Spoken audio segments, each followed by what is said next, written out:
যেহেতু আমাদের এ সোনার বাংলাদেশকে নতুনভাবে সাজাতে হবে, সেজন্যই আমাদের শিক্ষার্থী ভাই এবং বোনেরা রাত দিন এক করে মাথার ঘাম পায়ে ফেলে পরিশ্রম করে যাচ্ছে। হ্যালো এভরিওয়ান, কি অবস্থা, কেমন আছেন সবাই? আমি আশা করতেছি আপনারা সবাই ভালো আছেন। তো আজকের ভিডিওটা কি নিয়ে হতে যাচ্ছে আমি আশা করতেছি এতক্ষণে আপনারা বুঝেই গিয়েছেন। চলমান দেশের পরিস্থিতি নিয়ে আমার শিক্ষার্থী ভাই ও বোনেরা কি পরিমাণ পরিশ্রম করতেছে দেশের জন্য, সেই জিনিসটাই দেখানোর জন্য আজকের ভিডিওটা অন করা। আমরা সবাই জানি আমাদের বাংলাদেশ দ্বিতীয়বারের মতো স্বাধীন হয়েছে, আর এই স্বাধীনের পিছনের হিরোরাই হচ্ছে আমাদের শিক্ষার্থী ভাই এবং বোনেরা। তারা অক্লান্ত পরিশ্রম করে আমাদের বাংলাদেশকে নতুন রূপে আবারও সাজাতে যাচ্ছে।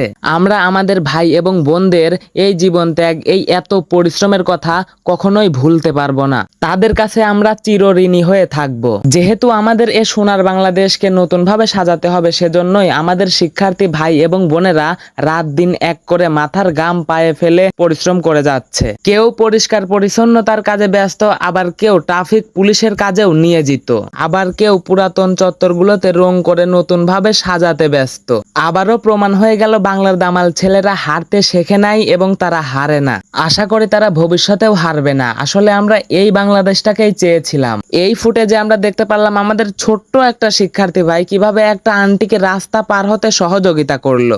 আর এই ভিডিওটা করা হচ্ছে পাবনার টার্মিনাল থেকে, যেখানে আমরা দেখতে পারলাম অনেক শিক্ষার্থী ভাই এবং বোনেরা বিভিন্ন কাজে নিয়োজিত হয়ে সোনার বাংলাকে আবারও নতুন করে সাজাতে যাচ্ছে। আমার শিক্ষার্থী ভাই এবং বোনেরা পুরো পাবনার শহরের আনাচে কানাচে ট্রাফিক পুলিশের কাজ করে যাচ্ছে, আর তাদের আচার ব্যবহারটাও প্রশংসনীয়। আর এই চত্বরটা রং করার জন্য প্রস্তুতি নিচ্ছেন আমার ভাই এবং বোনেরা। পাবনা শহরের ইন্দারা মোড়ের এই চত্বরটা অনেকটাই রং করা হয়ে গেছে, আর অল্প একটু হলেই শেষ হয়ে যাবে। পাবনা শহরকে এখন অনেক সুন্দর লাগতেছে, তবে এই সুন্দর লাগার পিছনে আছে আমার ভাইদের জীবন এবং মাথার ঘাম পায়ে ফেলা পরিশ্রম। পাবনা শহরে আমি অনেক চলাফেরা করেছি, কিন্তু এত সুন্দর পরিবেশ আর এত সুন্দর ট্রাফিকিং এর আগে আমি কখনোই দেখি নাই।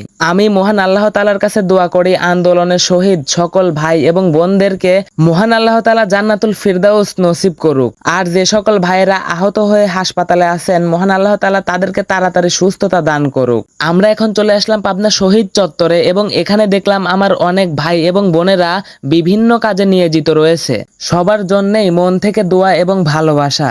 আমরা এখন চলে আসলাম পাবনা এডওয়ার্ড কলেজের সামনে। আন্দোলনে জড়িয়ে থাকা আমার সকল জীবিত এবং মৃত ভাই এবং বোনেদের জন্য মন থেকে দোয়া এবং ভালোবাসা। মহান আল্লাহ তাআলা আপনাদেরকে উত্তম প্রতিদান দান করুক। আমিন।